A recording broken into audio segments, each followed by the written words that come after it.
The car rattled over a crumbling back road, its engine grumbling in protest as the trees seemed to close in around them. Mark Weaver squinted through the windshield, his hands clenching the wheel tighter with every mile. The forest ahead felt wrong, and though he would never admit it, the thickening mist made his pulse quicken. Beside him, Sophia Harper, a psychic with a sharp tongue and sharper wit, lounged in her seat like she had all the time in the world. "So," Sophia said, her voice slicing through the uneasy quiet, "tell me again why you think this is going to land you a Netflix deal? Haunted forests, so original. What's next? Bigfoot?" Mark smirked despite himself, glancing at her. She was wrapped in a patchwork scarf that made her look more bohemian fortune-teller than genuine psychic. Her dark eyes gleamed with amusement, though her smirk faltered as she glanced out the window at the encroaching trees. "It's not just any haunted forest," Mark replied, forcing confidence into his voice. "Black Hollow has it all. Ghost sightings, disappearances, cursed burial grounds. The works." Sophia snorted. "Sure it does. And I'm sure the ghosts will line up for interviews the second we get there." Mark ignored her sarcasm, focusing instead on the legend that had drawn him here. Black Hollow Forest wasn't just haunted, it was infamous. Stories dated back centuries, starting with whispers of its origins as a sacred creek burial ground. Then came the Revolutionary War. During one of the coldest winters of the war, George Washington's troops reportedly took refuge there, desecrating the burial site to build fires and shelters. Legend claimed that the soldiers paid for their transgressions in blood. Most of them never left the forest alive. Modern tales weren't much better. Hikers disappearing, campers found wandering the roads babbling nonsense, and strange symbols carved into trees as if the forest itself was marking its prey. It was the kind of story that could make or break a documentary, exactly what Mark needed.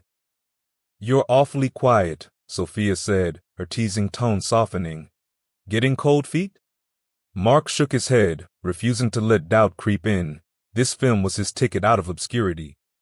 Years of shooting wedding videos and local ads had drained him, but this, a Netflix-worthy documentary, could change everything. If Black Hollow was half as eerie as the legends claimed, he'd finally have the footage he needed. They turned onto a narrow gravel road, the GPS blinking out with an almost ominous finality. The forest pressed closer, ancient oaks twisting together like skeletal hands. The headlights barely pierced the shadows ahead, and the silence was suffocating. Sophia shifted in her seat. "Mark, I'm not saying I'm scared, but if a guy in a hockey mask jumps out, I'm leaving you to die." "Duly noted," Mark muttered, pulling into a clearing marked by a rusted sign, "Black Hollow Preserve, enter at your own risk." The paint was faded, but someone had recently scratched deep gouges into the metal. They weren't words, just jagged, angry lines. "Well," Sophia said, stepping out of the car and slinging her leather satchel over her shoulder, "this place screams family-friendly." Mark grabbed his camera gear, glancing uneasily at the tree line. The forest felt alive, its shadows shifting even when the wind didn't blow. He cleared his throat. "Let's set up by the old outpost. It's a short hike, and it'll look great on film." Sophia raised an eyebrow. "An outpost, as in where Washington's guys supposedly froze to death. You sure know how to pick a romantic spot." "Just stick close," he said, "and don't touch anything weird." "Define weird," she quipped, though her humor felt forced now. The air had changed as they stepped into the forest. It was colder, heavier. Each breath tasted metallic, like the tang of blood. Sophia's steps faltered, and she frowned. "You feel that?" she asked. "Feel what?" Mark replied, distracted as he adjusted his camera. Sophia didn't answer. The forest had gone silent, no rustling leaves, no chirping crickets. She shivered, pulling her scarf tighter as they walked deeper into the woods. The trail narrowed, winding between massive oaks whose roots twisted across the ground like veins. Here and there, symbols were etched into the bark, strange geometric shapes that seemed too precise to be random. "Okay, those are weird," Sophia said, pointing at one of the trees. "Who brings a chisel to the middle of nowhere?" Mark crouched to film the markings, his breath fogging in the cold air, probably teenagers trying to freak people out. Sophia's hand brushed the bark, and a sudden, violent image flashed through her mind. Shadowy figures moving through the forest, their faces obscured, but their presence undeniable. She yanked her hand back as if burned, her pulse racing. "Sophia," Mark asked, glancing up. "What is it?" "Nothing," she said quickly, shoving her hands into her pockets. "Just cold fingers." Mark didn't press, but his own unease grew. The forest seemed darker now, the trees closer, their branches like gnarled fingers reaching for them. He glanced over his shoulder more than once, certain he'd heard footsteps that didn't belong to them. When they reached the clearing, the crumbling remains of the outpost came into view, a scattering of moss-covered stones and a single intact wall that jutted up like a broken tooth. Mark's excitement surged despite the tension prickling his skin.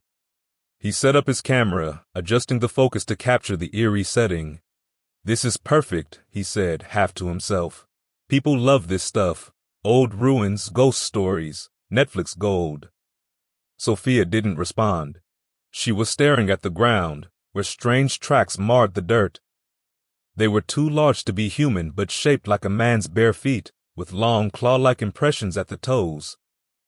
Mark," she said, her voice unusually quiet. "Do you see this?" He followed her gaze, his stomach lurching as he took in the tracks. They were fresh. "Maybe it's a bear," he suggested weakly. Sophia shot him a look. A bear wearing clown shoes? Before Mark could reply, a low, guttural sound rumbled from the forest's edge. It was deep and resonant, vibrating in their chests like the growl of something massive. Sophia's sarcastic facade dropped, her face pale. "Okay, that wasn't a bear," she whispered. Mark's camera was rolling now, the red light blinking steadily as it captured the scene. He forced a shaky laugh. "It's probably just a coyote, or the wind."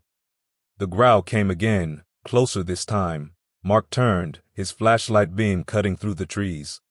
The light caught a flicker of movement, a shadow slipping between the trunks, too fast to follow. His breath caught in his throat. Sophia grabbed his arm. "Mark, we need to go." Before he could answer, a sharp crack echoed behind them, like a branch snapping underfoot. Both of them spun, staring into the forest's impenetrable darkness. Something was out there, and it was getting closer. Mark's flashlight shook slightly in his hand as the two of them stood frozen at the edge of the clearing. The growl had stopped, replaced by a silence so complete it felt oppressive. Every instinct screamed at him to run, but the camera was still rolling, and his dream of making something unforgettable outweighed his fear, barely. "Did you see that?" he asked, his voice hoarse. Sophia nodded, her eyes wide and unblinking. "Whatever it was, it's not a coyote." Mark swallowed hard, adjusting his grip on the flashlight. "We'll just stick together, get a few more shots and head back. No big deal." Sophia didn't answer.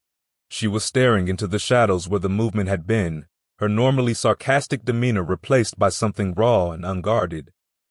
She fumbled in her satchel, pulling out a small cluster of crystals and clutching them tightly. "What's that for?" Mark asked, trying to keep his tone light. "Protection," she said curtly. "Or a placebo. Either way, it makes me feel better." The growl returned, this time lower, deeper. It seemed to vibrate through the ground, rattling Mark's teeth. He spun toward the sound, his flashlight beam cutting wildly through the trees. The shadows twisted and shifted as if alive, but nothing solid came into view. "Let's go," Sophia said, her voice sharper now.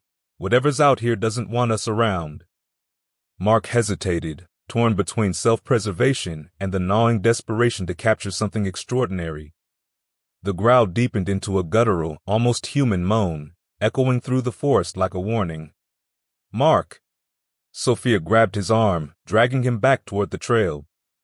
The camera swung wildly in his other hand, its light capturing fleeting glimpses of movement in the underbrush, a flicker of pale skin, a glint of something metallic. He'd review the footage later if they made it out. They stumbled back onto the trail, the cold air biting at their faces. Sophia's breathing was ragged, her earlier bravado shattered.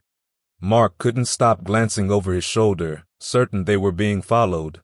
The faint crunch of leaves behind them confirmed it. "Someone's back there," Mark whispered. "No," Sophia said grimly. "Something's back there." The trail forked ahead, and Mark hesitated. He hadn't paid close enough attention on the way in, and now both paths looked equally foreboding. The flashlight beam flickered, and he cursed under his breath. "Left or right?" he asked, his voice strained. Sophia didn't answer immediately. She stared down the left path, her grip tightening on the crystals in her hand. "Not that way," she said finally, her voice trembling. "Why not?" She turned to him, her face pale. "Because there's something waiting down there." Mark didn't ask how she knew. He didn't want to know. They took the right path, moving as quickly as the uneven terrain allowed. The oppressive silence returned, broken only by their labored breathing and the occasional crack of a branch underfoot. After what felt like an eternity, the trail opened into another clearing.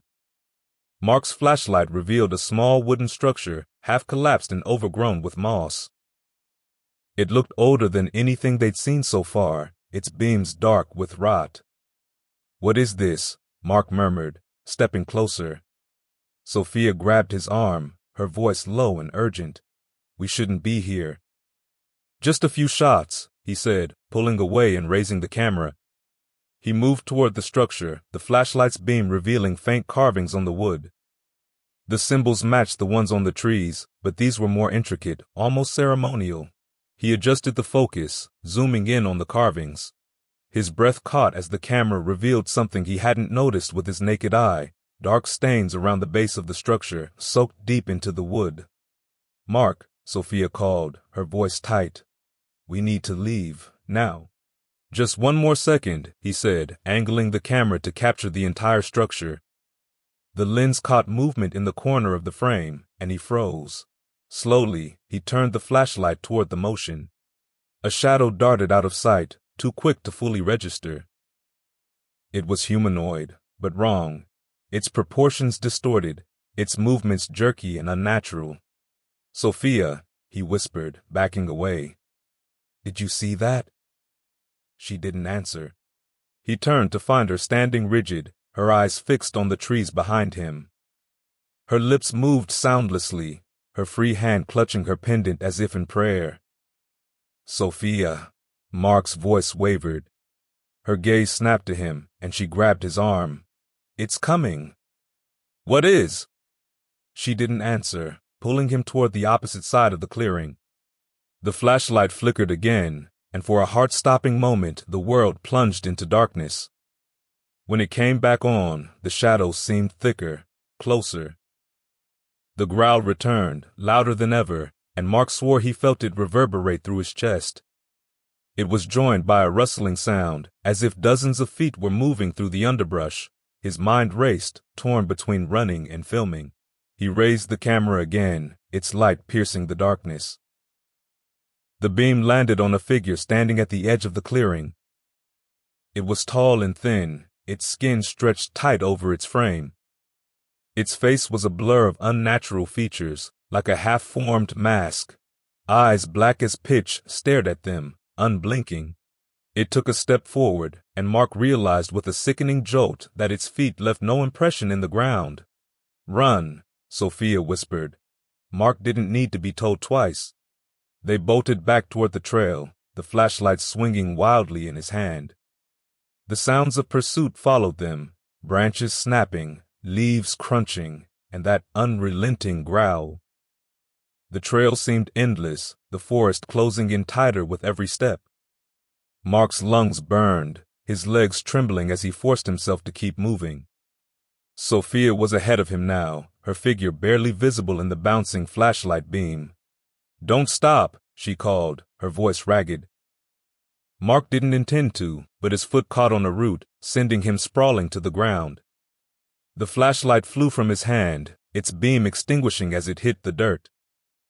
Darkness swallowed him, the sounds of the forest growing louder, closer. He scrambled to his feet, his heart hammering in his chest. A hand grabbed his arm, and he nearly screamed before realizing it was Sophia. She pulled him upright, shoving the flashlight back into his hands. "Keep moving!" The growl erupted again, this time so close it felt like it was inside his skull. Mark didn't dare look back. Together, they sprinted down the trail, the oppressive shadows pressing in from all sides. Just as he thought his legs would give out, the trees parted, and the faint glow of their car's headlights came into view. They stumbled into the clearing, collapsing against the hood of the car. Mark fumbled for the keys, his hands shaking so badly he could barely grip them. The growl came again, this time distant but no less menacing. Sophia grabbed his hand, forcing him to meet her gaze. "We can't come back here, ever." Mark nodded, too shaken to argue. As the car roared to life and they sped away from Black Hollow Forest, he glanced in the rearview mirror. For a split second, he thought he saw a figure standing at the edge of the trees, watching them leave. Then it was gone. The neon sign for Woodland Grill, a weathered roadside cafe, flickered dimly in the dark. Mark pulled the car into the gravel lot, the tires crunching loudly in the eerie stillness. The cafe sat on the edge of the forest, its warm glow a stark contrast to the oppressive shadows of Black Hollow. Mark killed the engine, his shoulders sagging in relief. "We need this," he said, his voice shaky. "Something warm, something normal." Sophia didn't answer right away. She stared at the trees lining the lot, her face pale and drawn. Finally, she nodded. "Fine, but let's not stay long." Mark parked near the tree line, too close to the woods for Sophia's comfort. As they climbed out, the cold seemed sharper here, the wind carrying faint whispers that neither of them wanted to acknowledge. Sophia's eyes darted toward the trees, her grip tightening on her satchel of crystals. Inside, the cafe was almost too quiet. A handful of patrons sat in silence, their heads bent low over their plates. A waitress with hollow eyes and a forced smile shuffled over to them, handing them menus without a word.